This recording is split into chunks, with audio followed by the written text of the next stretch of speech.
구미호 야담을 찾아주셔서 감사합니다. 구독과 좋아요 부탁드려요. 옛날 옛적 한양에 정약진이라는 사내가 살고 있었습니다. 약진은 중인의 아들로 태어나 어려서부터 책 냄새 속에서 자랐습니다. 그의 아버지 정성근은 벼슬이 낮았지만 사람됨이 반듯하여 마을 사람들 사이에선 늘 존중받는 인물이었습니다. 약진은 어려서부터 글재주가 뛰어났습니다. 5살 때 천자문을 외웠고 10살에는 논어를 통달하며 스승들마저 혀를 내두르게 했습니다. 그러나 그의 삶은 결코 부유하거나 편하지 않았습니다. 마당에는 허름한 장독대가 하나뿐이었고 바람만 불어도 삐걱거리는 대청마루는 틈새마다 먼지가 쌓여 있었습니다. 돈이 없어도 배움이 있으면 사람답게 살 수 있지. 약진은 책을 읽을 때마다 그렇게 중얼거렸습니다. 그는 매일 새벽이면 대청에 앉아 책을 펼쳤습니다. 그에게 처음이자 마지막이 된 유혹이 찾아온 것은 한여름 비 내리던 저녁 무렵이었습니다. 그날은 유독 땀이 흐르고 숨이 탁 막히는 듯한 무더위가 깃든 날이었습니다. 약진은 시장을 지나가다 우연히 기방에서 흐르는 노래소리를 들었습니다. 이 비에 길 가는 선비께서 땀에 흠뻑 젖으셨군요. 차 한 잔 어찌 마다하시렵니까? 처막 끝 문이 살짝 열리며 붉은 치맛자락이 스르르 밖으로 흘렀습니다. 문틈 사이로 보인 것은 가녀린 손목 하나 그리고 뽀얗게 젖은 속눈썹 아래 촉촉히 젖은 눈빛이었습니다. 그 여인의 이름은 연희, 기방에서도 손님을 아무나 받지 않기로 유명한 여인이었습니다. 나는 괜찮소. 어찌 그리 무심하십니까? 선비님, 연희는 부채를 살짝 접으며 고운 목소리로 말했습니다. 저는 그저 비가 걱정되어 문을 연 것뿐인데. 그 말에 약진은 그제야 정신을 차린 듯 헛기침을 하며 고개를 돌렸습니다. 아닙니다. 그런 뜻은 아니었고 그저 여긴 제가 있을 곳이 아닌 듯하여. 그는 안절부절 못하며 허리를 숙이려다 책을 떨어뜨릴 뻔해 허둥지둥 품으로 끌어안았습니다. 얼굴에는 붉은 기가 확 올라왔고 눈동자는 부끄러움에 갈 곳을 잃은 듯 두리번거렸습니다. 연희는 그 모습을 가만히 바라보다 입가에 살며시 미소를 지었습니다. 선비님께서는 늘 책 속에만 계신 분이시군요. 차 한 잔은 죄가 되지 않겠지요. 약진은 눈을 깜빡이며 다시 책을 품에 끌어안았습니다. 그러니까 지금은 조금 제가 해야 할 공부가 있어서. 딱 한 잔입니다. 따뜻한 차 한 잔만 마시고 가세요.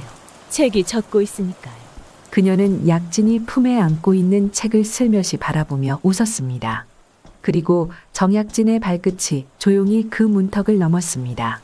그리고 그 순간부터 그의 인생은 아주 조금씩 그러나 분명하게 기울기 시작했습니다. 처음엔 단 한 번이었습니다. 한 번의 차, 한 번의 대화. 그러나 그 차 한 잔이 글 한 줄보다 더 깊게 그의 마음에 스며들었습니다. 선비님은 글에만 파묻혀 살기엔 너무 아까운 분이지요. 당신 같은 사람을 알아보는 눈이 제겐 있어요. 그녀는 그의 붓글씨를 벽에 걸었습니다. 그가 낭독한 시를 수첩에 곱게 적어 내려갔습니다. 그는 점점 책방보다 기방을 더 자주 들르게 되었습니다. 손에 쥐던 붓 대신 이제는 연희의 고운 손끝을 가만히 쥐는데 더 익숙해졌습니다. 처음엔 하루, 그 다음은 이틀, 어느새 3일을 넘기며 책을 펴지 못하는 날이 늘어났습니다. 햇빛이 기울 무렵 잿빛 도포를 걸친 유생 하나가 책을 들고 약진 앞에 털썩 앉았습니다. 그는 약진의 얼굴을 한참 들여다보더니 찻잔을 들지도 않은 채 입꼬리를 슬며시 올렸습니다. 약진아, 요즘은 왜 서당해 보이지 않느냐? 조금 생각을 정리하고 있네. 그 생각이라는 게 혹시 기방에 드나들며 하는 거냐? 대체 얼마나 아름답기에 너 같은 고지식한 자가 책 대신 그 여인의 발소리를 외우고 있는지 궁금해서 말이지. 사람이 사람에게 빠지는 데엔 이유 같은 건 없지. 하지만 선비가 길을 벗어나기 시작하는 데에도 이유가 없는 건 아니야. 처음엔 며칠에 한 번, 그러다 어느새 매일같이 약진은 해가 지면 자연스럽게 기방 쪽으로 발걸음을 옮기고 있었습니다. 기방의 문 앞 등불 아래 서 있으면 연희의 웃음소리가 귀에 들리는 듯했습니다. 그녀의 음성이 책 속 어느 문장보다도 달콤하게 마음을 훔쳤습니다. 하지만 기방에 드나드는 데는 돈이 필요했습니다. 그는 중인의 아들로 상속받은 재산도 넉넉한 뒷배도 없었습니다. 그러자 약진은 자신이 가장 아끼던 것들부터 정리하기 시작했습니다. 이건 아버지가 남기신 유품입니다만 급히 필요가 생겨서. 그가 손에 쥔 것은 오래된 고서 2권. 겉표지는 해졌지만 속지에는 조선 유학자들의 친필이 적혀 있던 소중한 책이었습니다. 서점 주인은 안타까운 얼굴로 물었습니다. 이걸 정말 파시겠습니까? 이 책은 예, 부탁드립니다. 약진은 시선을 피한 채 낮은 목소리로 말을 자르듯 말했습니다. 그는 책을 내밀고 허리춤에 돈주머니를 쥐었습니다. 그리고는 말없이 고개를 떨군 채 뒷문으로 빠져나갔습니다. 서쪽 하늘에 붉은 노을이 내려앉던 무렵 약진은 흐르는 땀을 닦으며 사직단 언저리를 지나고 있었습니다. 그때 물 한 모금만. 낡은 장삼을 입은 노승 하나가 바닥에 쓰러진 채 힘겹게 손을 뻗고 있었습니다. 사람들은 바쁘게 그 앞을 지나갔습니다. 누군가는 인상을 찌푸렸고 누군가는 옷자락을 움켜쥐며 고개를 돌렸습니다. 그러나 약진은 곧장 노승에게 다가가 무릎을 꿇고 물었습니다. 괜찮으십니까? 어디가 불편하십니까? 근처에 찻집이 있습니다. 잠시만 버텨주십시오. 그는 그 노인을 엎드시 안고 사직단 맞은편 찻방으로 허둥지둥 달려 들어갔습니다. 주인장, 찬물 좀 부탁하오. 이 스님이. 약진이 목소리를 높이자 찻집 안에서 놀란 듯 주인이 헛기침을 하며 뛰어나왔습니다. 아이고야, 웬 스님이 얼른 준비하겠습니다요. 찻집 주인이 놀라 허둥지둥 물을 준비하는 동안 자신의 품에서 조심스럽게 꺼낸 작은 자루를 펼쳤습니다. 그 안에는 그가 아껴두었던 백초차 2뭉치가 들어 있었습니다. 긴 밤 공부할 때마다 아껴 마시던 마지막 남은 차였습니다. 직접 찻잔에 덜어 노승의 입가에 가져갔습니다. 입술만 축이셔도 좋습니다. 천천히, 너무 힘쓰지 마시고요. 노승은 희미한 숨을 고르며 약진의 손을 바라보았습니다. 잠시 후 스님은 숨을 고르며 눈을 떴습니다. 그대는 기운이 곱고 바른 사람이야. 그러니가 혼란을 맞이하면 더 깊이 흔들리지. 그리고 말없이 약진의 얼굴을 바라보았습니다. 그 눈빛이 이상했습니다. 선한 동시에 뭔가 깊은 어둠을 꿰뚫어 보는 듯한 속을 들킨 느낌이었습니다. 선비나리, 혹시 요즘 간이 자주 뜨겁고 이유 없이 기운이 빠지지는 않습니까? 약진은 흠칫 놀라며 되물었습니다. 그걸 어떻게 아십니까? 스님은 고개를 숙이며 한 장의 얇은 부적을 꺼내 건넸습니다. 이 부적을 몸 안쪽 허리춤에 대고 오늘 밤 그 여인과 단둘이 있는 방 안에서 촛불을 끄지 말고 기다려 보십시오. 그리고 절대 먼저 잠들지 마십시오. 약진은 말없이 부적을 받아 들었습니다. 그날 밤 기방으로 향하는 약진의 발걸음은 어느 때보다 무거웠습니다. 연희는 평소처럼 그를 반겼습니다. 붉은 등불 아래 향내가 은은히 퍼졌고 그녀는 부채를 펼쳐 고운 손으로 약진의 잔을 따라 주었습니다. 오늘은 무슨 시를 준비하셨습니까? 도련님. 제 마음을 흔드는 건 늘 도련님의 글이었으니까요. 그러나 약진은 평소처럼 웃지 못했습니다. 그의 허리춤 속 얇은 부적이 가슴 언저리를 간지리고 있었습니다. 그리고 그는 문득 스님의 마지막 당부를 떠올렸습니다. 비단 이불 위에 약진은 돌아누워 조용히 눈을 감고 있었습니다. 겉으로는 편안히 숨을 고르고 있었지만 속은 쇳덩이처럼 굳어 있었고 온몸에 식은땀이 배어나고 있었습니다. 그리고 작은 손거울로 뒤에 있는 연희를 보고 있었습니다. 연희는 천천히 자리에서 일어났습니다. 그녀는 거울 앞으로 다가가 앉더니 천천히 비녀를 풀고 머리를 빗기 시작했습니다. 참 어쩜 이렇게 순진할까. 도련님도 그녀가 손을 든 순간 거울 속에서 무언가 달라졌습니다. 그 손끝이 사람의 것이 아니었습니다. 희고 가느다랗던 손가락 끝에서 뾰족하고 길다란 손톱이 자라나 있었습니다. 거울 속 그녀의 얼굴은 조금씩, 정확히는 아주 서서히 짐승의 형상으로 변하고 있었습니다. 눈동자는 붉게 물들어가고 귀는 살짝 뾰족해지며 인간의 것이 아니었습니다. 그리고 입술 사이로 날카롭고 길게 갈라진 혀가 천천히 내밀어졌습니다. 약진의 등줄기를 따라 싸늘한 땀이 흘러내렸습니다. 허리춤 안쪽의 부적이 미세하게 뜨거워졌지만 지금 이 상황에서 몸을 움직일 수는 없었습니다. 그는 숨소리를 죽이며 생각했습니다. 지금 움직이면 안 된다. 내가 잠든 줄 알고 있다. 제발 촛불만 꺼지지 마라. 그런데 촛불이 작게 흔들리기 시작했습니다. 하르르. 바람이 분 것도 아닌데 불꽃이 꺼질 듯 요동쳤습니다. 연희 아니 구미호는 거울 앞에서 손톱을 가만히 들어 올렸습니다. 하룻밤만 더 자면 정월 보름이네. 좋은 기운은 그날이 가장 맛있지. 내일 밤이면 딱 알맞게 익은 상태로 먹을 수 있겠어. 그녀는 고개를 조금 옆으로 기울이며 방 한가운데 깔린 이불 쪽을 슬쩍 바라보았습니다. 그곳에는 약진이 잠든 척 누워 있었습니다. 이렇게 순수한 사내는 참 오랜만이군. 그녀는 조용히 웃었습니다. 간만에 정말 좋은 맛을 보게 될 것 같아. 구미호는 혀끝으로 입술을 아주 가볍게 핥았습니다. 그의 심장은 미친 듯이 뛰고 있었고 이불 속 등줄기를 따라 식은땀이 줄줄 흘러내리고 있었습니다. 그러나 그는 움직일 수 없었습니다. 순간 문 밖에서 징 하고 염주 소리가 울렸습니다. 그 짧은 진동 하나가 마치 잘 숨겨놓은 비밀의 끈을 풀어버린 듯 연희의 몸을 바늘처럼 찔렀습니다.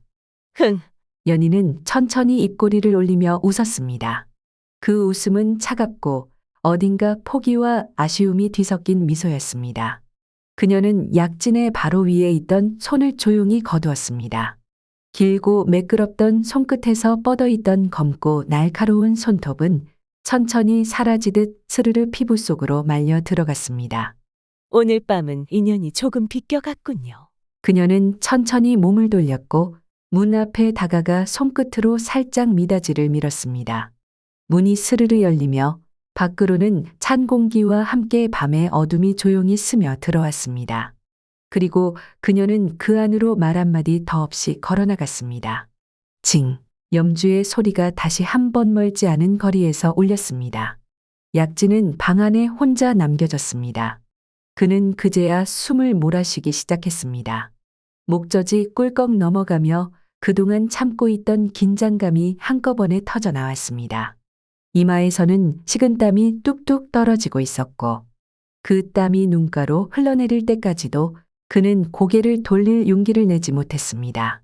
그날 밤 약진은 한순간도 잠을 이루지 못했습니다. 스님이 머문 관동산 암자에 도착했을 때 해는 아직 나무 끝에도 닿지 않았습니다. 거친 숨을 몰아쉬며 두 손으로 방문을 쾅쾅 두드렸습니다. 스님! 열어주십시오. 제발 저 좀 도와주십시오. 문이 스르르 열렸습니다. 스님은 이미 기도를 마치고 작은 다포를 펴앉아 눈을 감고 있었습니다. 스님, 저 여인은 사람이 아닙니다. 분명히 눈이 갈라졌고 꼬리가 있었습니다. 저를 먹으려 했습니다. 제가 미친 것이 아니죠? 제가 본 게 틀린 게 아니죠? 스님의 눈동자는 흔들림 하나 없었습니다. 그 여인은 구미호입니다. 사람의 정을 먹고 간을 태워 혼을 흡수하는 자이지요. 한번 마음을 들이기 시작하면 그 끝은 살과 혼조차도 남기지 않습니다. 스님은 일어나 암자 안쪽 깊숙한 방으로 향했습니다. 곧 그는 작은 상자 하나를 조심스레 꺼내 들고 나왔습니다. 상자 안에는 1000년을 넘겼다는 백단나무 부적이 고이 감싸져 있었습니다. 오늘 저녁 정월보름 달이 차오르고 밤이 깊어지면 그 여인 안에 숨겨진 정기가 절정에 다다를 것이요. 그때 짐승의 형체를 완전히 드러낼 것입니다. 그 순간 내가 부적을 날릴 것이니 그대는 그 자리에서 망설이지 말고 큰 소리로 나를 부르시오. 스님은 천천히 약진의 눈을 바라보며 덧붙였습니다. 단 한순간의 주저도 생과 사를 가를 것이오. 정월 보름의 밤, 약진은 이제 사랑했던 여인의 얼굴을 한 짐승과 마주하게 될 터였습니다. 가슴 끝까지 올라온 숨을 길게 들이마시며 심장이 떨리는 소리를 목 안으로 삼켜냈습니다. 연희는 마치 아무 일도 없었다는 듯 평소와 똑같은 표정으로 문을 밀고 들어왔습니다. 나리, 어제는 왜 그렇게 일찍 잠드셨나요? 그러나 약진은 그녀를 직접 쳐다보지 못했습니다. 그녀가 웃을 때 입술 뒤로 숨어 있던 이빨이 떠올랐기 때문입니다. 그녀는 천천히 다가와 촛불을 향해 입김을 불었습니다. 후, 그리고 그 순간 문 밖에서 스님의 낮고 묵직한 음성이 터져 나왔습니다. 가려진 형체, 지금 이 밤에 밝혀지거라. 도천도지사령, 현신하라. 쿵. 바닥이 울릴 정도의 진동이 들리는가 싶더니 방 안으로 갑작스레 거센 강풍이 몰아쳤습니다. 촛불이 흔들리며 벽지에 붙은 그림들이 펄럭이고 연희의 치맛자락이 무게 없이 붕 뜨듯 들썩였습니다. 그리고 그녀의 등 뒤로 9갈래로 갈라진 새하얀 여우꼬리가 천천히 솟구쳐 나왔습니다. 연희는 갑자기 온몸을 떨며 기이하게 허리를 꺾었습니다. 뭐야 이 기운. 너희가 덫을 준비했구나. 그 순간 연희의 얼굴이 확 변하며 분노로 일그러졌습니다. 그 부드럽던 이목구비에 날카로운 짐승의 본성이 서렸고 눈꼬리는 가늘게 찢어지듯 치켜 올라갔으며 입술 가장자리엔 서서히 이빨이 드러나기 시작했습니다. 내가 감히 날 속였어. 팔을 벌리며 약진의 얼굴을 덮치려 했습니다. 그 손끝 길게 뻗은 손톱이 번개처럼 내리꽂히는 순간 지금이요, 스님! 지금! 약진의 비명 같은 외침이 터져 나왔고 문 밖에선 스님의 진언이 곧장 이어졌습니다. 진령계세 결진성화. 연희의 미간이 확 틀어지며 날선 분노가 번뜩였습니다. 이딴 부적으로 나를 잡을 수 있을 거라 생각했느냐. 그녀는 이를 으드득 갈며 거칠게 치맛자락을 걷어 올렸습니다. 등 뒤 9갈래의 꼬리들이 이글거리며 흔들렸고 바닥으로부터 뿜어져 나오는 결계의 힘과 충돌하듯 파르르 떨렸습니다. 웃기지 마라. 나는 수백 해를 지나 여기까지 왔다. 하룻밤짜리 방편으론 나를 가둘 수 없어. 연희는 허공을 바라보며 비죽 웃었습니다. 아쉽군요. 선비나리. 그녀는 고개를 천천히 돌렸습니다. 붉게 번진 눈동자에는 아쉬움이 스치듯 지나갔습니다. 너의 간은 정말 탐났는데 다음에 마주칠 땐 눈치채기 전에 먹어주마. 그 말과 함께 그녀의 몸이 반쯤 틀어지며 연기처럼 희미하게 흩어지기 시작했습니다. 그 여우는 재처럼 그림자처럼 허공으로 빠져나가 버렸습니다. 아니, 스님은 부적을 날릴 틈도 없이 그 자리에 주저앉았습니다. 너무 빠르다. 최소 500년은 된 짐승이요. 이래선 단순한 봉인으로는 잡을 수 없소. 약진은 벽에 몸을 기대 숨을 몰아쉬었습니다. 목을대가 울컥울컥 차올랐고 눈앞에선 여전히 그녀의 눈동자가 아른거렸습니다. 입가엔 뜨거운 숨이 맴돌았고 식은땀은 아직 마르지 않았습니다. 스님은 조용히 일어나 벽에 걸린 부적을 한 장 걷어냈습니다. 그 손끝에는 피로함이 묻어 있었고 그 눈동자엔 무력한 체념이 담겨 있었습니다. 이런 자들은 죽지도 않고 완전히 사라지지도 않소. 사람의 마음이 약해지고 외롭고 사랑을 갈구할 때면 다시 나타나 간을 따뜻하게 데우지요. 그리고 말없이 찢어진 부적 조각을 품속에 넣은 스님은 등을 돌려 암자의 어둠 속으로 천천히 사라졌습니다. 약진은 그 자리에 오랫동안 마치 시간을 멈춘 사람처럼 멍하니 앉아 있었습니다. 그리고 지금도 그는 꿈속에서 종종 그녀를 봅니다. 붉은 치맛자락을 흩날리며 은한 향을 품고 조용히 웃는 연희. 그 웃음은 달빛에 젖은 담담한 눈빛으로 그를 부르고 있었습니다. 이제 이 이야기는 그저 한 사내의 기억 속에서만 서늘하게 살아 있습니다. 하지만 연희는 죽지 않았습니다. 그녀는 봉인되지 않았고 물리쳐지지도 않았습니다. 그저 그날 밤 연기처럼 스며들어 사라졌을 뿐. 다른 얼굴로, 다른 목소리로, 다른 향기로 세상 어딘가에서 지금도 조용히 숨쉬고 있을 뿐입니다.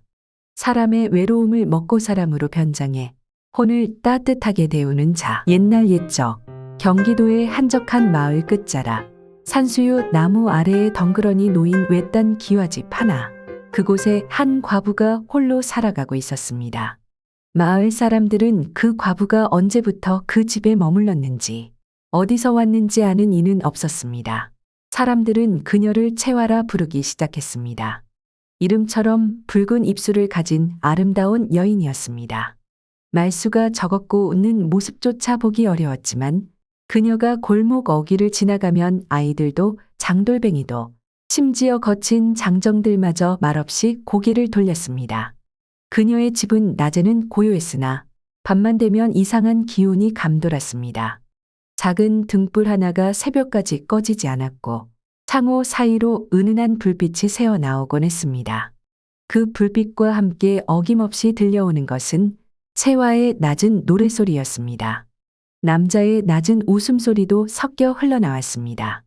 그 집에 들른 장정들이 하나둘 며칠씩 마을에서 자취를 감추는 일이 생기기 시작했습니다. 처음엔 우연이라 여겼습니다. 그렇게들 말했지만 누구 하나 돌아온 자가 없다는 사실만은 모두가 알고 있었습니다. 저 과부는 사람 탈을 쓴 요물일지도 몰라. 밤마다 남정네를 홀려 간을 빼먹는데 그 집엔 분명히 무언가 붙어 있어. 사람들은 두려워하며 수군거렸습니다. 그리하여 수도에서 내려온 젊은 도사 도유는 요괴를 쫓는 임무로 이 마을에 발을 들이게 되었습니다. 그는 마른 체형의 말수가 적은 인물이었고 사람들 사이에선 기이한 기운을 본다는 소문이 따라붙곤 했습니다. 도사님, 마을의 남자들이 하나씩 없어지고 있습니다. 특히 저기 산수유 밑에 있는 그 과부의 집에 갔다가 그 행방이 묘연하여. 저희 서방님도 갑자기 돌아오질 않아요. 제발 도사님, 우리 서방님 좀 찾아주십시오. 도유는 말없이 이마를 짚고 눈을 감았습니다. 그리고는 조용히 입을 열었습니다. 하룻밤이면 충분하오. 어떤 귀물인지 내가 직접 확인하리다. 그의 발걸음이 멈춘 곳은 산수유나무 아래 그 외진 집 앞이었습니다. 낡은 담벼락은 초겨울 바람에 삐걱거렸고 마당 너머에는 등불 하나가 마치 오래 기다렸다는 듯 희미하게 켜져 있었습니다. 그날 밤 도유는 조용히 담 너머에 몸을 숨긴 채 집 안을 지켜보고 있었습니다. 그 순간 기이한 소리가 들려왔습니다. 또한 창호에 비친 그림자를 바라보던 도유는 자신도 모르게 숨을 삼켰습니다. 그림자가 두 개였습니다. 하나는 여인의 것이었고 그 옆에 겹쳐 들이운 또 하나의 그림자는 분명히 사람의 형상이었지만 움직이지 않고 숨도 쉬지 않았습니다. 도유는 이마에 땀이 맺히는 것을 느꼈습니다. 그리고 문풍지 위에 어렴풋이 스친 손자국 하나를 보게 되었습니다. 그 순간 도유는 손에 품고 있던 부적을 조용히 꺼내려 했습니다. 그런데 쓱 날이 이렇게 추운 밤에 남의 담 뒤에서 훔쳐보는 버릇이 계셨던가요? 도윤이 고개를 돌린 순간 그녀가 서 있었습니다. 채화. 그녀는 담 너머 그를 내려다보며 조용히 웃고 있었습니다. 도윤은 얼어붙은 듯 손에 쥔 부적을 내려다보았습니다. 그러나 그녀의 눈을 마주친 그 순간 이상하게도 몸이 멈추어 버렸습니다. 나리께서는 이 마을에서는 처음 뵙는 얼굴이군요. 그런데 과부 혼자 사는 집 담장 아래를 이리 기웃거리십니까? 기웃거린 것이 아니오. 다만 이상한 기운이 이 집을 감싸고 있어서 확인하고자 했을 뿐. 채화는 가만히 고개를 기울였습니다. 기운이라 귀신이라도 붙어 있다는 말씀이신가요? 혹시 제가 나리의 눈에 요물처럼 보였습니까? 그 순간 도윤의 손끝에 쥐고 있던 부적이 미세하게 따뜻해지기 시작했습니다. 무언가 분명히 이 여인 보통이 아니다. 당신 요물입니까? 그 순간 채화는 작게 피식 웃었습니다. 나리도 참 농이 심하십니다. 이리 예쁜 요물을 보신 적이 있으십니까? 그리 궁금하시면 안으로 들어오시지요. 저희 집이 그렇게 궁금하신 모양이니. 그 말에 도윤은 잠시 망설이다가 천천히 담을 돌아 정문 앞으로 향했습니다. 그녀는 먼저 안으로 들어갔고 도윤은 등불이 비치는 어두운 마루를 조심스럽게 따라 걸었습니다.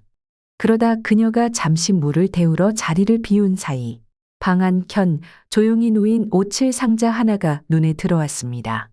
무심코 열어본 그 상자 안에는 부서진 옥비녀 하나가 들어 있었습니다. 옥의 표면은 닳아 있었고 끝은 금이 간 채 깨져 있었지만 그 안쪽에는 흐릿한 글씨 하나가 새겨져 있었습니다. 월이라는 이름 첫자였습니다.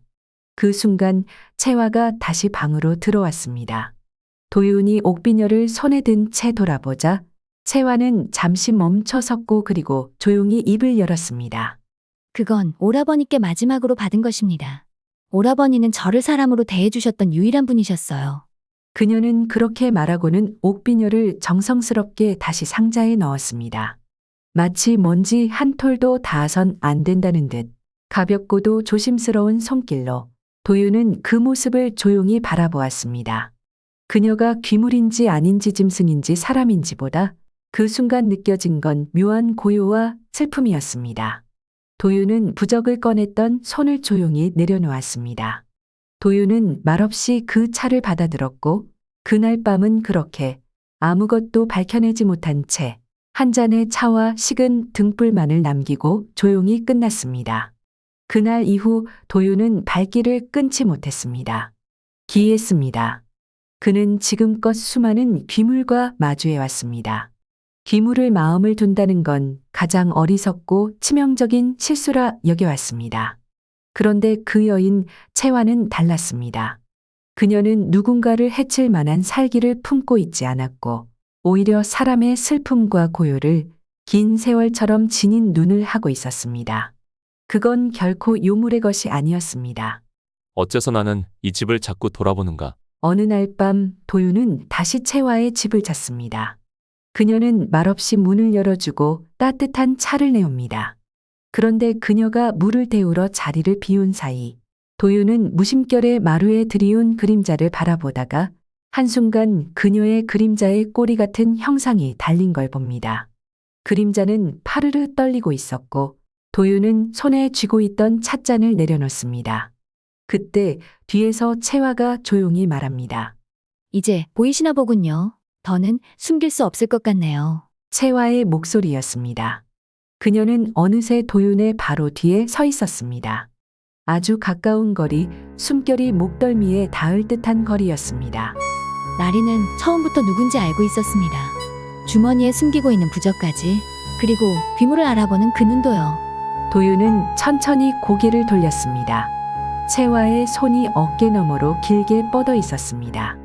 희고 가느다란 손끝, 그 끝에서 바늘처럼 긴 손톱이 천천히 자라나고 있었습니다. 그 손톱은 아직 글을 찌르지 않았지만 도윤은 몸을 움직이지 못한 채 침을 꿀꺽 삼켰습니다. 처음엔 그냥 또 한 사람인 줄 알았습니다. 나를 안거나 나를 배려는 자들 중 하나겠거니 했지요. 채화는 잠시 침묵하더니 작은 숨을 들이쉬고 조용히 입을 열었습니다. 그날 밤 왜 저를 뵈지 않으셨습니까? 부적을 꺼내셨잖아요. 그는 한참을 말없이 있다가 천천히 고개를 들고 그녀의 눈을 바라보았습니다. 이상했소. 정말 이상했습니다. 그날 당신을 보았을 때 도무지 손이 올라가지 않았소. 누군가를 간절히 기다리는 사람 같았소. 그게 사람의 연민인지 내가 바보가 된 건지는 모르겠지만 도윤은 작게 숨을 내쉬었습니다. 내가 지금 여우에게 홀린 것이오. 그건 도련님의 마음이 아는 것이지요. 그대의 이야기 들려줄 수 있겠소. 그 말에 채화의 손끝이 잠시 떨렸습니다. 긴 밤을 수없이 지나오며 그 누구도 그녀에게 그 물음을 건네지 않았습니다. 나리는 제가 두렵지 않으십니까? 저는 사람을 잡아먹는 짐승입니다. 지금이라도 나리를 죽일 수 있을 텐데요. 왜 그렇게 말하면서도 내게 차를 내어주었는지. 오래 닫혀있던 문이 조금씩 열리려는 순간처럼 바로 그 문턱에 닿아 있었습니다. 수십 년 전 월이라는 이름을 가진 처녀가 살고 있었습니다. 월이는 천한 신분의 여인이었습니다. 어미는 떠돌던 기생이었고 아비는 누구인지도 몰랐습니다. 그녀에게는 오라버니가 한 명 있었습니다. 둘은 가난에 굶주리며 서로 의지하며 살아갔습니다. 그러나 그녀는 눈처럼 맑은 얼굴에 웃을 때마다 사람을 안도하게 만드는 그런 웃음을 지닌 아이였습니다. 그리고 무엇보다 노래를 잘 불렀습니다. 어느 해봄 관가에서 묵던 양반집 아들이 월이의 노래소리를 듣게 됩니다. 그는 월이를 불러다 연주를 시켰고 노래가 끝난 뒤엔 조용히 손을 잡고 말했습니다. 오라 너는 나와 혼인하여 항상 내 곁에서 노래를 불러다오. 하지만 어느 날 그는 나타나지 않았습니다. 그리고 그 다음 날 마을 광장에서 월이는 붙잡혔습니다. 관가의 아들 나으리를 유혹한 천한 첩의 딸. 주술을 써 마음을 홀렸다는 증거가 있어. 그녀는 두 손이 묶인 채 돌을 맞으며 죽었습니다. 한 번도 원망의 말을 못한 채 한 남자가 숨이 끊어질 듯한 발걸음으로 마을 앞에 도착했습니다. 그의 이름은 윤호월이의 오라버니였습니다. 내가 너무 늦었다. 어째서 아무도 너를 지켜주지 않았느냐. 내 동생, 내 하나뿐인 동생아. 그는 바닥에 엎드린 채 월이의 손등을 끌어안았고 피가 식어버린 그 살결을 자신의 품으로 모아 안았습니다. 그날 밤 윤호는 아무 말도 남기지 않은 채 월이의 시신 곁에 앉아 눈을 감았고 이튿날 아침 사람들은 산수유 나무 아래 남자 하나와 그의 품에 안긴 여동생의 주검을 함께 발견하게 됩니다. 남매의 시신은 마을 뒤편 산수유밭 아래 묻혔습니다. 그날 이후 그 밭에 핀 산수유는 유난히 붉었습니다. 붉고 선명해서 마치 꽃잎마다 피가 든 듯했지요.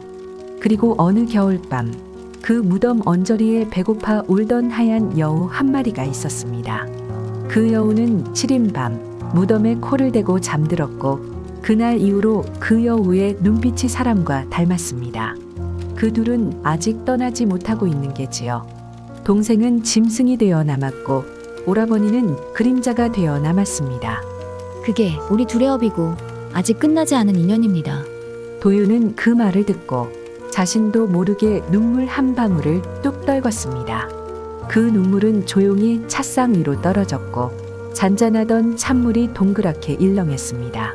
지금껏 왜 사람의 간을 먹었소? 도윤은 떨리는 목소리로 물었습니다. 사람이란 누구든 가슴에 온기를 품고 있죠. 저는 그 온기가 너무 그리웠어요. 어떤 이는 간을 주고 가고 어떤 이는 마음도 주고 가요. 그 중에 돌아간 사람은 아무도 없었죠. 도윤은 한동안 아무 말도 하지 못했습니다. 그는 천천히 손을 들어 그 부적을 바닥에 내려놓았습니다. 그 순간 그는 깨달았습니다. 지금 이 방 안에 있는 건 수백 년 된 요괴가 아니라 수백 년을 혼자 버틴 한 사람의 마음이라는 것을. 나리, 저는 짐승처럼 죽었고 그래서 짐승이 되어 살아왔습니다. 채화는 여전히 고개를 숙인 채 조용히 말했습니다. 그러나 그 다음 순간 방 안의 공기가 쎄하게 바뀌었습니다. 등불이 흔들렸고 찬물이 출렁이며 금세 싸늘하게 식었습니다. 내 안에 맺힌 이 한 결코 풀릴 수 없습니다. 그 순간 도윤은 숨이 걸렸습니다. 내 억울함, 내 분노. 이 마을 사람들 대를 이어갚게 하겠습니다. 그것이 내 복수요. 그녀의 눈동자가 붉게 너무도 붉게 타오르기 시작했습니다. 피보다 더 선명한 색이 동공을 가득 메우고 손끝에서부터 날카로운 발톱이 자라나며 등 뒤로 하얀 털이 솟구치듯 일어났습니다. 채화의 형체가 여우로 바뀌기 시작한 것입니다. 그녀의 입술은 벌어졌고 그 속에서 길고 가느다란 이빨이 드러났습니다. 입가에는 짐승의 분노가 눈동자엔 천년의 원한이 뿌리처럼 얽혀 있었습니다. 도윤은 숨을 몰아쉬며 번개처럼 자리에서 벌떡 일어섰습니다. 그녀의 그림자 속엔 수십 갈래로 갈라진 꼬리의 형체가 이글거리며 번졌습니다. 지금 도망가면 살려주겠소. 하지만 다시는 이곳에 발들이지 마시오. 방 안을 가득 채운 것은 더 이상 사람이 아닌 짐승의 울음과 서늘한 살기였습니다. 도윤은 이를 악물었습니다. 그는 도포 안에서 검을 뽑아들고 허리춤에 꽂아둔 부적 3장을 꺼냈습니다. 용서하시오. 이 또한 내가 짊어질 업이라면 기꺼이 받겠습니다. 도윤이 기압과 함께 몸을 날렸고 그의 검이 채화의 앞을 가르자 그녀는 옅은 웃음을 머금고 한 번에 여우의 형체로 날아올랐습니다. 채화의 몸에서 솟구친 9개의 꼬리가 휘몰아치는 바람처럼 방 안을 휘저었습니다. 왜 이리 늦게 칼을 드셨습니까, 나리? 제게 마음이 흔들리셨던 겁니까? 더는 사람을 해친다면 그건 그대가 선택한 짐승의 길이다. 하지만 지금이라도 멈춘다면 나는 그대의 이름을 기억하겠소. 그대가 채화였던 순간까지도. 그녀는 날카로운 울음소리를 내며 허공을 뛰어올랐고 그 순간 도윤의 눈앞까지 이빨을 드러낸 얼굴이 다가왔습니다. 나는 이 마을 사람의 씨를 말릴 때까지, 그들의 핏줄이 끊어질 때까지 계속 복수할 겁니다. 그녀의 울부짖음은 한 맺힌 비명이었습니다. 순간 촛불이 꺼지며 방 안은 완전한 암흑에 잠겼습니다. 무언가 날렵한 형체가 허공을 가르며 돌진했고 도윤은 뒤로 물러서며 검을 들어 방어를 시도했지만 스차 날카로운 손톱 하나가 그의 왼팔을 깊숙이 핥히었습니다. 도윤은 비틀거리며 한 손으로 팔을 감싸 쥐었습니다. 빛도 없는 곳에서는 날이 같은 사람. 결코 날 이길 수 없어요. 그녀의 목소리는 사방에서 울렸습니다. 방 안을 맴돌며 도윤의 귓가를 스치듯 속삭이고 있었습니다. 그러나 도윤은 핥히어진 팔을 억지로 들어올리며 허리춤에서 작은 옥비녀 조각을 꺼냈습니다. 아직 늦지 않았소, 채화. 당신은 짐승이 되려고 태어난 사람이 아니오. 그는 몸을 틀며 자신을 향해 뛰어드는 채화의 기척을 향해 그녀의 옆구리 아래 심혈의 경맥을 향해 휘둘렀습니다. 퍽! 채화는 단말마의 소리도 없이 그 자리에서 붉은 피를 토하며 휘청거렸고 허공을 떠돌던 꼬리들이 마치 풀리는 실타래처럼 하나둘 사라지기 시작했습니다. 채화. 도윤이 손을 뻗자 채화는 뒤로 비틀거리며 벽에 부딪혔습니다. 붉게 타올랐던 눈동자는 점점 흐릿해졌고 숨이 끊어질 듯 가늘게 이어지며 그녀는 그 자리에서 서서히 쓰러졌습니다. 아니야. 채화의 목소리가 짧고 낮게 그러나 뼈를 흔들 만큼 분명하게 울렸습니다. 아직 나에겐 갚아야 할 원한이 남아있어. 이렇게 끝날 수 없어. 절대. 내가 당했던 고통 내게 돌을 던졌던 자들. 울지도 못하게 입을 틀어막았던 그 밤을 아직 아무도 갚지 않았는데. 그녀는 몸을 일으키며 자신의 손톱으로 바닥을 지시겠습니다. 땅 위에 퍼진 그림자 속에서 9갈래 꼬리가 다시금 꿈틀거리고 있었습니다. 그러나 그 틈을 놓치지 않고 도윤은 움직였습니다. 떨리는 손으로 주머니에서 부적을 꺼내 들었고 몸을 돌리며 사방으로 빠르게 뛰어다니기 시작했습니다. 채화는 눈을 부릅뜬 채 한 걸음 일어나려 몸을 일으켰지만 결계 안으로 퍼지는 부적의 기운이 그녀의 움직임을 막아섰습니다. 그가 아래를 바라본 순간 방 안의 바닥 위에 그림자 하나가 나타나 있었습니다. 길고 묵직하고 또렷한 사람의 형상. 그림자는 조용히 움직였습니다. 천천히 망설임 없이 채화의 등 뒤로 다가가 그녀의 어깨에 손을 얹었습니다. 그녀는 그 손길을 느끼고 작게 떨리는 숨을 내쉬었습니다. 오라버니.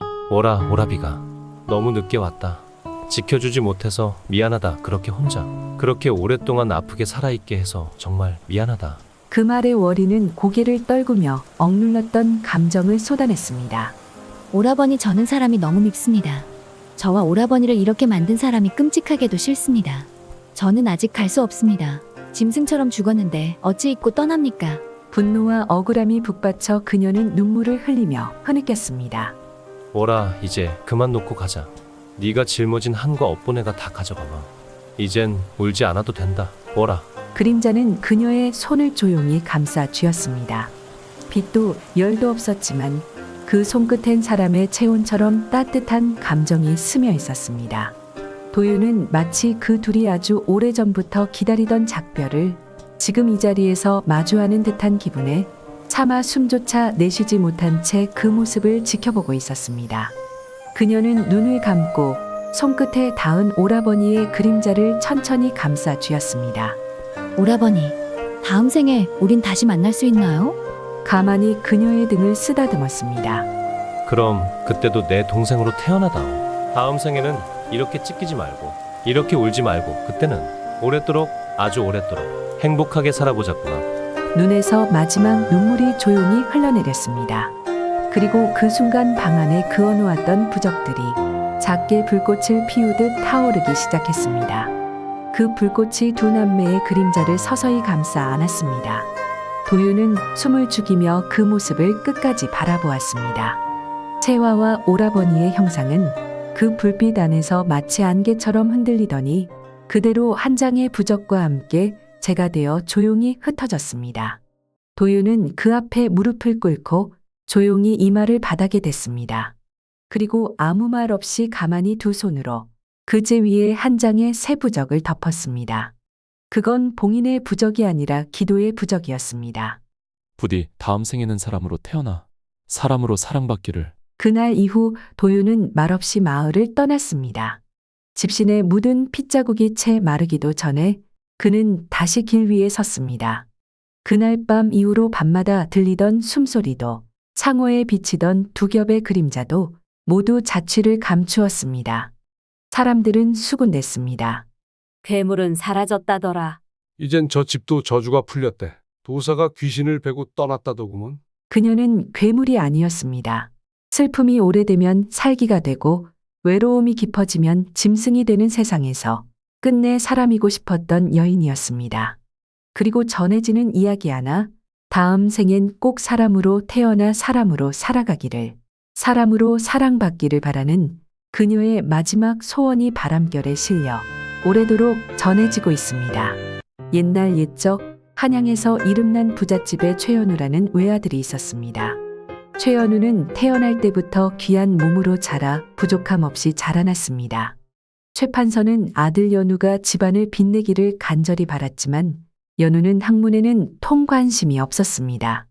서당 문턱을 밟기보다는 늘 저작거리를 배회하며 놀기를 좋아했고 기방을 드나드는 것이 그의 일상이었습니다. 어느 날 우연히 기방 마당을 지나가던 그는 노랫소리에 이끌려 문 너머를 슬쩍 들여다보았습니다. 그곳에서 한 여인이 나비처럼 춤을 추고 있었습니다. 휘날리는 붉은 소매, 가녀린 손끝이 허공을 가르고 우아한 동작 하나하나에 마치 시간이 멈춘 듯했습니다. 달빛을 머금은 그녀의 모습은 너무도 아름다워 꿈결 같았습니다. 세상에 저런 여인이 있었단 말인가? 연우는 그 자리에서 발이 얼어붙은 듯 움직일 수 없었습니다. 바람이 살짝 불어 그녀의 치맛자락이 나풀거릴 때마다 그녀는 마치 날개를 펼친 나비 같았습니다. 바로 기방에서 가장 아름답다고 소문난 차갑고 도도한 기생연하였습니다.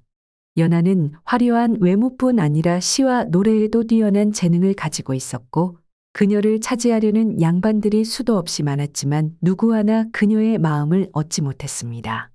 연우는 한눈에 반해 매일 밤 기방을 찾았습니다.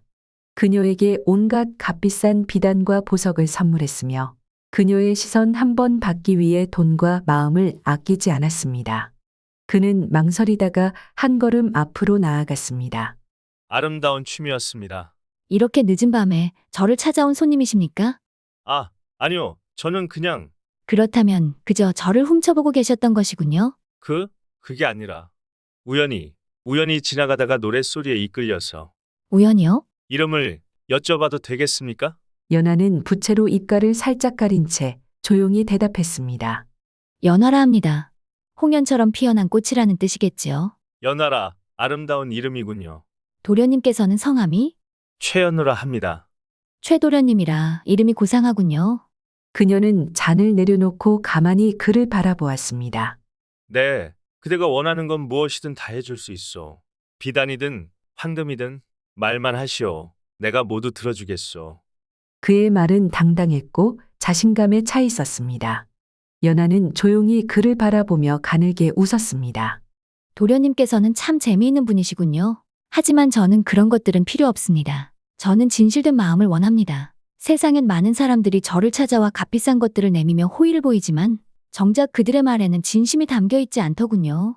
그저 거짓 없는 진심. 그것이면 충분합니다. 연우는 그 말에 연하는 다른 기생과는 전혀 다르다는 생각이 들었습니다. 지금 이 순간만큼은 그 어떤 양반과 규수보다도 고결하고 아름다워 보였습니다. 그러나 최 판서는 이런 아들이 못마땅했습니다. 그토록 기대했던 아들이 기생에 빠져 공부는커녕 집안 명예를 더럽히고 다니니 분노할 수밖에 없었습니다. 내 놈이 가문의 이름을 더럽히는구나. 당장 기방을 끊지 않으면 널 내 아들로 인정하지 않겠다. 하지만 연우는 아버지의 엄포에도 아랑곳하지 않고 연하에게로 향하는 발걸음을 멈추지 않았습니다. 연하는 그런 연우를 바라보며 속으로 묘한 미소를 지었습니다. 그녀는 이미 많은 남자들이 자신에게 재물을 퍼부으며 마음을 얻으려 했다는 사실을 알고 있었습니다. 하지만 이 젊은 양반만은 조금 달랐습니다. 무작정 순진하고 어리석을 만큼 정열적이었으니까요. 최연우는 그녀의 말 한마디에 완전히 빠져버렸습니다. 그날 이후 그는 연하를 위해서라면 무엇이든 할 수 있을 것만 같았습니다. 그녀가 비단을 원하면 시장에서 가장 비싼 비단을 사다 바쳤습니다. 심지어 자신의 집에서 몰래 금괴를 빼내어 아무도 모르게 그녀의 손에 쥐어주었습니다. 그에게는 오직 그녀뿐이었습니다. 연아야, 내가 원하는 건 뭐든 다 해주마. 네가 기방을 떠나고 싶다면 내가 너를 데려가리라. 연하는 가녀린 손을 입술에 가져가며 수줍은 듯한 미소를 지었습니다.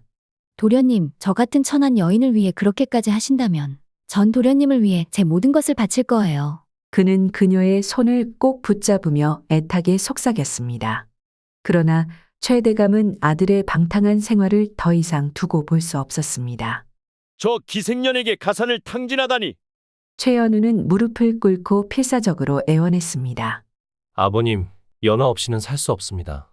부디 저희 사랑을 허락해 주십시오. 이미 너를 위해 양가의 혼인을 약조했다. 감히 천한 기생을 핑계 삼아 가문을 욕보이려 하느냐?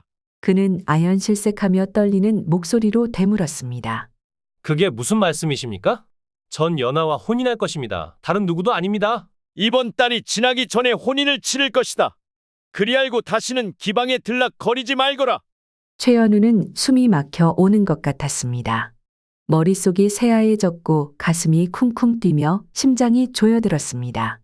그는 이를 악물고 자리에서 벌떡 일어났습니다. 아버님, 그 혼인 저는 하지 않겠습니다. 연하와 함께 떠날 겁니다. 그러나 최대감은 비웃으며 단호하게 잘라 말했습니다. 허황된 꿈 꾸지 마라. 그 여자는 네가 생각하는 그런 여자가 아니다. 아버님은 연하를 모릅니다. 그렇다면 직접 확인해 보거라. 그 여자가 과연 내 진정한 사랑을 받아줄지 말이다. 그는 급히 기방으로 달려갔습니다. 문을 열자 안에서는 노랫소리와 웃음소리가 울려 퍼졌습니다. 그러나 최연우의 눈에는 오직 한 사람, 연하만 보였습니다. 최연우는 거친 숨을 몰아쉬며 그녀에게 다가갔습니다. 연하야, 아버지가 우리를 갈라놓으려 하신다. 연하는 놀란 듯 눈을 깜박이며 살며시 고개를 들어 그를 바라보았습니다. 도련님, 무슨 일이시길래 그렇게 다급하게 오셨습니까? 이대로라면 우리는 영영 함께할 수 없다. 아버지가 이미 내 혼례를 정해두셨단 말이다. 혼인을 정하셨다니 그럼 저희는 어찌해야 하나요? 연하야, 나와 함께 도망치자.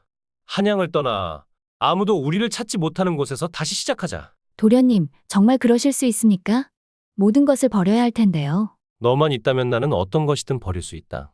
아버지의 재산도 가문의 이름도 필요 없다. 정말로 저와 함께 해주실 건가요? 그 순간 최연우의 얼굴에 희미한 안도감이 비쳤습니다. 그날 밤 최연우는 결국 집을 몰래 빠져나왔고 기방 뒷문에서 기다리던 연하와 함께 어둠 속으로 사라졌습니다. 그들은 한양을 벗어나 어둠이 깃든 숲길을 따라 힘껏 달렸습니다. 짙은 안개가 자욱하게 깔린 깊은 산길.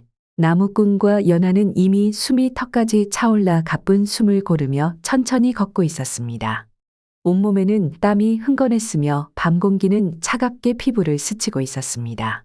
밤 공기 속에 도적들의 살벌한 기운이 배어들어 한층 더 서늘한 기운이 감돌았습니다. 그때였습니다. 어둠 속에서 거친 웃음소리가 들려왔습니다. 도적대였습니다. 어둑한 숲 한가운데 칼과 둔기를 들고 있는 사내들이 길을 가로막았습니다. 도적들 중 한 명이 낄낄대며 앞으로 나섰습니다. 그는 헝클어진 머리칼을 두건으로 겨우 묶어둔 상태였고 칼자루를 흩어진 손에는 피로 얼룩진 흔적이 엿보였습니다. 이 밤중에 귀한 도련님이 숲길을 걷다니. 우리가 호의라도 해드려야겠군. 그 말을 끝으로 다른 도적들도 칼을 뽑아 들었습니다. 차가운 달빛 아래 날이 선 칼이 반짝이며 위협적으로 빛났습니다. 물러나거라. 내가 누군지 알고 감히. 보아하니 귀한 집 아드님 같으신데 저 아리따운 여인과 함께 도망이라도 가는 겁니까? 연하는 무서운 기색으로 한 걸음 뒤로 물러서더니 공포에 압도된 표정으로 도적들에게 고개를 조아렸습니다. 이 숲은 우리 구역이니 마음대로 지나갈 수 있을 것 같으냐? 제발, 제발 살려주십시오. 원하는 것이 무엇이든 드리겠습니다. 목숨만은 살려주십시오. 죽이려면 저를 죽이거라. 그 대신 이 처자는 살려주시오. 내 목숨과 바꿀 만큼 저 여인을 아낀다는 말인가? 도적은 고개를 갸웃하며 연하를 가만히 바라보았습니다. 이 처자의 외모가 몹시 아름답군. 그렇다면 이 처자는 내 아내로 삼아야겠다. 그만두십시오. 제발 이 처자만은. 파르르 떨리는 입술 사이에서 흐느끼는 듯한 울음소리가 새어나왔고 눈동자에는 맺힌 눈물이 금방이라도 떨어질 듯 맺혀 있었습니다. 앞장선 사내가 낮고 비열한 웃음을 흘리며 칼자루를 쥔 손에 힘을 주었습니다. 살기 어린 눈빛으로 연하와 최연우를 번갈아 바라보더니 마침내 한 명이 흥미롭다는 듯이 목소리를 낮춰 중얼거렸습니다. 그렇게 간절하다면 좋아. 목숨을 살려주지. 단 한 명만. 그러자 도적들 사이에서 희죽거리는 웃음소리가 번졌습니다. 연하는 갑자기 똑바로 몸을 일으키더니 우물쭈물하던 표정을 지운 채로 도적들을 똑바로 바라보았습니다. 소녀는 그저 미천한 기생일 뿐입니다. 저 도련님을 데려가십시오. 저분은 한양에서 꽤 잘 나가는 부잣집 도련님이니 몸값을 요구하시면 꽤 많은 돈을 받으실 수 있을 겁니다. 그럼 저 남자를 넘기고 너는 살겠다는 소리냐? 연하는 머리를 깊이 숙이며 애절한 표정을 지어 보였습니다. 제발 그렇게 해주십시오. 저 도련님을 데려가시지요. 연아야, 어떻게 나에게 이럴 수 있냐? 연하의 말이 떨어지자 도적들은 비웃음을 흘리며 최연우의 양손을 거칠게 묶었습니다. 그리고 그의 어깨를 짓누르며 무릎을 꿇게 했습니다. 연아야, 제발. 연하는 뒤도 돌아보지 않은 채 숲속 어둠 속으로 달아나고 있었습니다. 밤바람만이 수풀을 흔들며 남겨진 최연우와 도적들 사이를 스산하게 스쳐 지나갔습니다. 연하가 어둠 속으로 사라지자 사내들은 천천히 복면을 벗어내었습니다. 최연우는 결박된 손과 무릎 꿇은 자세로 숨을 고르던 중 그들의 얼굴을 보자마자 깜짝 놀랐습니다. 이건 어찌 된 일이냐? 그들은 전혀 낯선 이들이 아니었습니다. 그중 한 사람이 시선을 맞추며 낮은 목소리로 말했습니다. 도련님, 대감님께서 기다리고 계십니다. 복면을 벗은 그들은 연우의 양팔을 부축하듯 붙잡으며 말했습니다. 이게 대체 무슨? 대감님께서 도련님이 어디까지 가실지 지켜보라고 하셨습니다. 그렇게 최연우는 아버지인 최 대감의 집으로 실려가듯 끌려갔습니다. 방 안에는 최 대감이 앉아 있었습니다. 연우가 들어서자 대감은 날카로운 시선으로 아들을 노려보았습니다. 그 표정에는 실망과 분노가 서려 있었습니다. 그래, 둘이 야반도주라도 해서 진정한 사랑이라도 찾을 줄 알았느냐? 이 어리석은 녀석! 그 말에 최연우는 고개를 들지 못했습니다. 아버지, 죄송합니다. 하지만 저는 연아를 정말로 사랑했습니다. 저에겐 그게 전부였습니다. 사랑! 그것을 위해 집안을 내팽개치고 내 어미의 속을 끓게 만들었단 말이냐? 그 여자가 너를 목숨값으로 팔아버릴 줄은 상상도 못하였느냐? 아버지께서 처음부터 다 알고 계셨습니까? 이 세상에 공짜로 사랑을 내주는 기생이 어디 있겠느냐? 호의로 충만한 내 마음이 부질없는 짓이었다는 걸 이번에 깨달았을 게다. 연우는 무릎을 꿇은 채 조용히 고개를 숙이고 있었습니다. 연하는 최연우를 배신한 뒤 아무렇지도 않은 듯 기방으로 돌아갔습니다.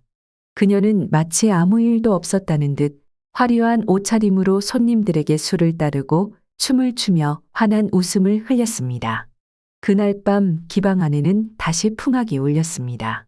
연하는 술상 앞에 앉아 제각각의 손님들에게 고운 목소리로 술잔을 권하고 있었습니다. 연하야 씨를 한번 읊어보거라. 한 사내의 목소리에 연하는 머리를 살짝 숙이며 말없이 술잔을 채웠습니다. 그녀의 얼굴에는 일말의 흔들림도 없었고 오히려 방긋 미소를 지으며 장담아처럼 웃어 보였습니다. 그러나 갑자기 기방 문이 벌컥 열렸습니다. 연하를 당장 끌고 가라. 문 안으로 들이닥친 포졸들이 거친 손길로 그녀의 팔을 잡았습니다. 연하는 깜짝 놀라 술잔을 떨어뜨릴 뻔했지만 곧장 몸부림치며 저항했습니다. 이게 무슨 일이에요? 날 어디로 데려가는 겁니까? 그녀가 간절하게 외쳤으나 주변 사람들은 아무도 나서서 그녀를 도와주지 않았습니다. 오히려 놀란 얼굴로 뒤로 물러나 그녀를 바라볼 뿐이었습니다. 난 잘못한 게 없어요. 결국 그녀는 강제로 마차에 실려 대감의 집으로 끌려갔습니다. 등불이 몇 개 걸린 대감의 마당에 내리자마자 연하는 포졸들에 의해 사색이 된 얼굴로 대감 앞에 무릎을 꿇었습니다. 그녀가 두려워했던 그가 바로 눈앞에 있었습니다. 도련님? 연하는 어리둥절한 눈빛으로 최연우를 바라보았습니다. 멀쩡히 살아서 앉아있는 그의 모습에 가슴이 덜컥 내려앉았습니다. 감히 아들을 배신하고 혼자 살겠다고 도망을 가? 아니, 그게 아니옵니다. 전 너무 무서워서. 그래, 네 년이 그렇게 도망쳐 살고 싶었나? 그 도적대가 누구였을 것 같으냐? 그 순간 연하의 얼굴이 순식간에 하얗게 질렸습니다. 그녀는 떨리는 손끝을 쥐고 주위를 둘러보았습니다. 그리고는 믿을 수 없는 광경을 보았습니다. 그 도적대가 바로 대감의 수하들이었습니다. 연하는 그제야 모든 것을 깨달았습니다. 두려움과 절망이 뒤섞인 눈물을 흘리며 땅에 머리를 찢듯 엎드렸습니다. 제발 용서해 주십시오. 그때는 너무 무서워서 그랬습니다. 저는 죽고 싶지 않아 실언을 하였사옵니다. 부디 목숨만은 살려주시옵소서. 잘못하였습니다. 그녀는 대감 앞에 무릎을 꿇고 고개를 조아리며 필사적으로 애원하였습니다.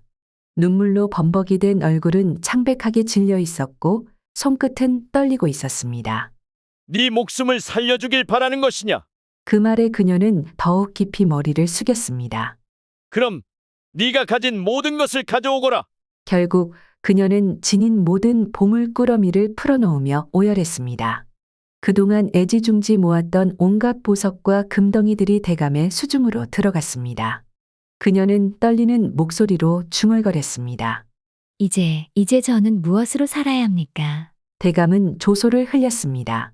기생이니 기방으로 돌아가면 되겠지. 그는 이미 모든 상황을 지켜본 듯 무표정한 얼굴로 그녀를 바라보았습니다. 그녀는 간절한 눈빛으로 그를 바라보며 말했습니다. 도련님, 저를 용서해 주십시오. 넌 이제 내게 아무런 의미도 없다. 그녀는 필사적으로 그의 옷자락을 붙잡았습니다. 그러나 그는 손을 뿌리쳤고 그대로 바닥에 쓰러졌습니다. 결국 연하는 빈털터리가 된 채 마을에서 쫓겨나야만 했습니다. 아무리 뒤늦게 후회해도 그녀가 걸어온 길은 쉽사리 되돌릴 수 없었습니다. 그날 이후 최연우의 삶은 완전히 달라졌습니다. 술과 유흥을 멀리하고 오히려 학문에 몰두하기 시작했습니다. 과거에는 책이라면 쳐다보지도 않던 그가 이제는 서재에 틀어박혀 밤낮으로 경서를 읽으며 글을 쓰고 있었습니다. 그리고 아버지의 뜻을 따라 새로운 인연을 만났습니다. 그녀는 가문 좋은 양반가 출신의 정숙한 교수로 말투나 행동 하나하나가 품이 있었고 책과 예절에 능통한 여인이었습니다. 그는 다시는 기방에 발을 들이지 않았습니다. 옛날 그 철없는 도련님이 이렇게 달라질 줄이야. 사람은 결국 깨달으면 달라지는 법이로구나. 오늘 이야기는 어떠셨나요? 누군가에게 진심을 베풀면 언젠가는 보답을 받고 탐욕과 배신을 거듭하면 결국 그에 상응하는 결말이 찾아온다는 사실을 말이지요. 구독해주시면 더 재밌는 이야기를 만나보실 수 있답니다. 그럼 다음 이야기에서 다시 뵙겠습니다.